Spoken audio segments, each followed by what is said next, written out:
ನಮಸ್ಕಾರ, ನೀವು ನೋಡ್ತಾ ಇದ್ದೀರಾ ಸುಮನ್ ಟಿವಿ ಕನ್ನಡ. ನಾನು ಮಹೇಶ್. ವೀಕ್ಷಕರೇ, JDS BJPಯ ಮೈತ್ರಿ ಆಯಿತು. ಮೈತ್ರಿಯಲ್ಲಿ ಎಲ್ಲವೂ ಸುಸೂತ್ರವಾಗಿ ನಡೀತಿದ್ಯಾ ಸ್ವಾಮಿ ಅಂತ ಕೇಳಿದರೆ no no no no no ಚಾನ್ಸೇ ಇಲ್ಲ ಅನ್ನುವಂಥ ಮಾತು ಪದೇ ಪದೇ ಪದೇ ಪದೇ ಗೊತ್ತಾಗ್ತಾ ಇದೆ. ನಿಖಿಲ್ ಕುಮಾರಸ್ವಾಮಿಯವರ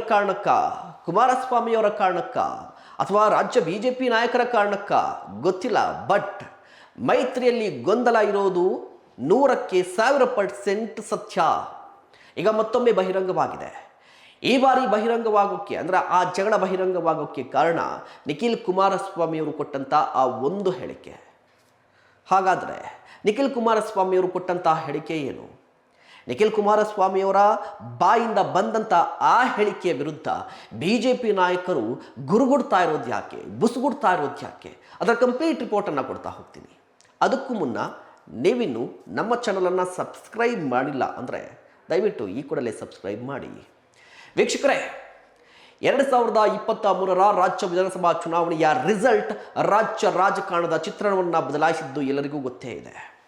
ಯಾರೂ ನಿರೀಕ್ಷೆ ಮಾಡದ ರೀತಿಯಲ್ಲಿ ಗ್ಯಾರಂಟಿಗಳ ಅಬ್ಬರದೊಂದಿಗೆ ಸಿದ್ದರಾಮಯ್ಯನವರ ಜನಪ್ರಿಯತೆ, DK ಶಿವಕುಮಾರ್ ಅವರ ಈ ರಣತಂತ್ರದಿಂದಾಗಿ ಕಾಂಗ್ರೆಸ್ 136 ಕ್ಷೇತ್ರದಲ್ಲಿ ಗೆದ್ದು ಅಧಿಕಾರವನ್ನು ಹಿಡಿಯಿತು. ಅಬ್ಬರಿಸಿ ಬೊಬ್ಬಿರಿದಂಥ BJP 66ಕ್ಕೆ ಸೀಮಿತವಾಯಿತು. ಶತಾಯ ಗತಾಯ ಈ ಬಾರಿ ನಾನು ಕಿಂಗ್ ಮೇಕರ್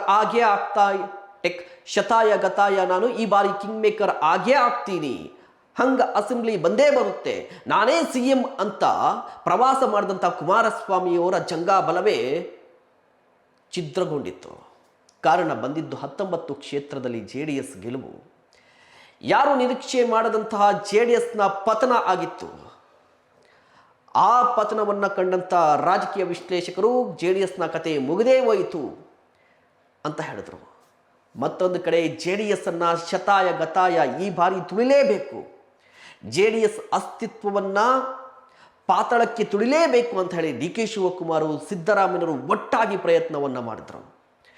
JDSನ 19 ಶಾಸಕರನ್ನು ಅಟ್ಲೀಸ್ಟ್ 10ರಿಂದ 8 ಶಾಸಕರನ್ನು ಸೆಳೀಬೇಕು ಅಂತ ಹೇಳಿ DK ಶಿವಕುಮಾರ್ ಅವರು ಪ್ಲಾನ್ಗಳನ್ನು ಮಾಡ್ತಾ ಇದ್ರು. ಅದಕ್ಕೆ ಸಿದ್ದರಾಮಯ್ಯನವರ ಬೆಂಬಲವೂ ಕೂಡ ಇತ್ತು. ಇನ್ನೇನು JDSನ ಕತೆ ಮುಗ್ದೇ ಹೋಯಿತು. JDS ಪಕ್ಷ ಅನ್ನೋದೇ ಇರೋದಿಲ್ಲ. CM ಇಬ್ರಾಹಿಂ ಅವರು ಒಂದು ಕಡೆ ಇದ್ದರು.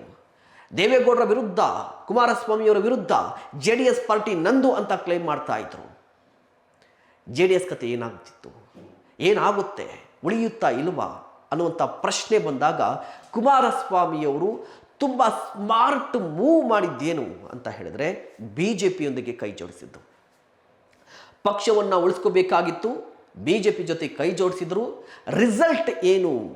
2024ರ ಲೋಕಸಭಾ ಚುನಾವಣೆಯಲ್ಲಿ ಹಳೆ ಮೈಸೂರು ಭಾಗದಲ್ಲಿ 14 ಲೋಕಸಭಾ ಕ್ಷೇತ್ರಗಳ ಪೈಕಿ 12 ಲೋಕಸಭಾ ಕ್ಷೇತ್ರದಲ್ಲಿ NDA ಅಭ್ಯರ್ಥಿಗಳ ಗೆಲುವು. ಕುಮಾರಸ್ವಾಮಿಯವರು ಕೇಂದ್ರದಲ್ಲಿ ಸಚಿವರು. ಕೊನೆ ಉಸಿರಲಿದ್ದಂಥ JDS ಪಾರ್ಟಿಗೆ ಮತ್ತೆ ಬೂಸ್ಟ್ ಬಂತು, ಚಿಗುರುಗೊಳ್ತು, ಕಾಂಗ್ರೆಸ್ಗೆ ದೊಡ್ಡ ಮಟ್ಟಿಗಿನ ಟಕ್ಕರ್ ಕೊಡ್ತು. ಮೆಸೇಜ್ ಕ್ಲಿಯರ್ ಆಗಿತ್ತು. BJP JDS ಸೇರಿದ್ರೆ ಕಾಂಗ್ರೆಸ್ಗೆ ಕಷ್ಟ ಅಂತ. ಈ ಕಷ್ಟದ ಪರಿಸ್ಥಿತಿಯನ್ನು ಮುಂದುವರಿಸಬೇಕು,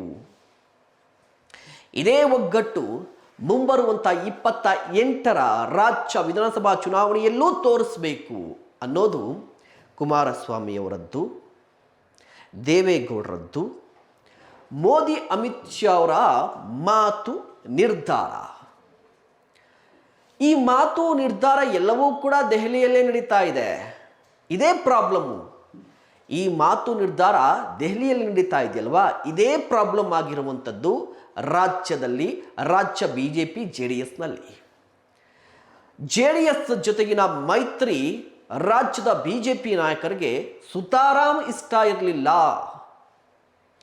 JDSನ ಮೈತ್ರಿ BJP ನಾಯಕರಿಗೆ ಈಗಲೂ ಇಷ್ಟ ಇಲ್ಲ. BJPಯ ಫೇಸ್ ವೋಟ್ ಪುಲ್ಲರ್, ರಾಜ್ಯ ರಾಜಕಾರಣದ ರಾಜಾಹುಲಿ BS ಯಡಿಯೂರಪ್ಪನವರಿಗೆ JDS ಜೊತೆಗೆ ಹೋಗೋದಿಷ್ಟ ಇರಲಿಲ್ಲ. ಹೋಗ್ಲಿ, ಈ ಸೆಕೆಂಡ್ ಲೈನ್ ಲೀಡರ್ಸ್ ಅಂತ ಏನು ಗುರುತಿಸ್ಕೊಳ್ತಾ ಇದ್ದಾರಲ್ವ ಈಗ ಬಿ ಜೆ ಪಿಯಲ್ಲಿರುವಂಥ ಒಕ್ಕಲಿಗ ಲೀಡರ್ಸ್, ಅವ್ರಿಗಾದರೂ ಇಷ್ಟ ಇದೆಯಾ ಅಂತ ಹೇಳಿದ್ರೆ ಅವ್ರಿಗೂ ಇಷ್ಟ ಇಲ್ಲ.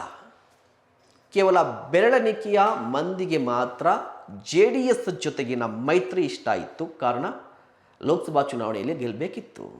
V Somanna, doctor K Sudhakar ಇವರಿಗೆಲ್ಲ ಇಷ್ಟ ಇತ್ತು.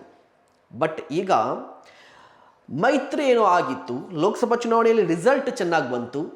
ಈಗ ಮುಂದಿನ ಟಾರ್ಗೆಟ್ 28 ಅಂತ ಹೇಳಿದ್ರೆ ಗೆಲ್ಲೋದು ಡೌಟು. ಕಾರಣ ಮೈತ್ರಿಯಲ್ಲಿ ಗೊಂದಲ, ಪದೇ ಪದೇ ಮೈತ್ರಿಯಲ್ಲಿ ಗೊಂದಲ ಬರ್ತಾನೆ ಇತ್ತು. ಬಟ್ ಈಗ ತಾಜಾ ಆಗಿ ಒಂದು ಗೊಂದಲ ಉಂಟಾಗಿದೆ.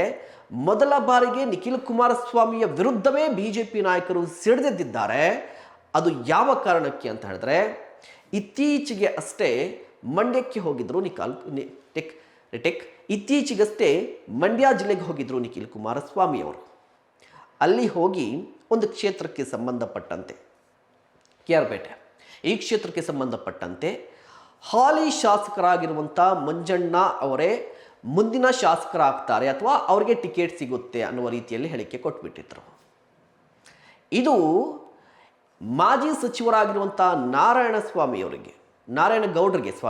ನಾರಾಯಣಗೌಡರಿಗೆ ಕೋಪ ಬರಿಸ್ತು. ಯಾಕೆ ಕೋಪ ಬರಿಸ್ತು ಅಂತ ಹೇಳಿದ್ರೆ, ಅವರು ಆ ಕ್ಷೇತ್ರವನ್ನು ಪ್ರತಿನಿಧಿಸ್ತಾ ಇದ್ರು, ಸೋತಿದ್ದಾರೆ.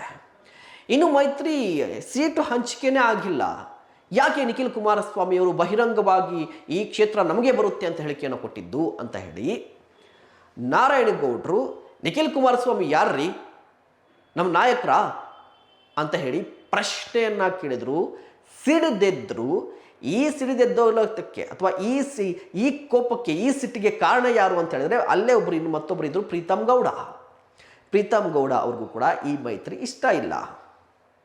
ಸೊ ಯಾರೆಲ್ಲ ಮೈತ್ರಿಯನ್ನು ವಿರೋಧಿಸ್ತಾ ಇದ್ದಂಥ ಎಲ್ಲ ನಾಯಕರು ನಿಖಿಲ್ ಕುಮಾರಸ್ವಾಮಿಯವರ ಹೇಳಿಕೆಯ ಕಾರಣಕ್ಕಾಗಿ ಸಿಡಿದೆದ್ದಿದ್ದಾರೆ, ಬುಸುಗುಡ್ತಾ ಇದ್ದಾರೆ.